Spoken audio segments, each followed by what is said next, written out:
Today we'll talk about how can you disable product updates notifications on your YouTube TV app. We're going to figure out the solution on how you can do that on your app.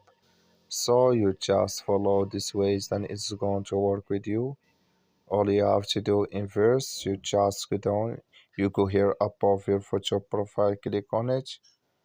So then it's going to take you to this list. It's going to show for you like this. You click here on settings, just click on it. You come to next here, it's going to show for you like this here.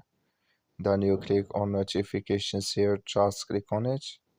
So then you come to next here, it's going to show for you like this. You come here to product updates, click in this sign or this color.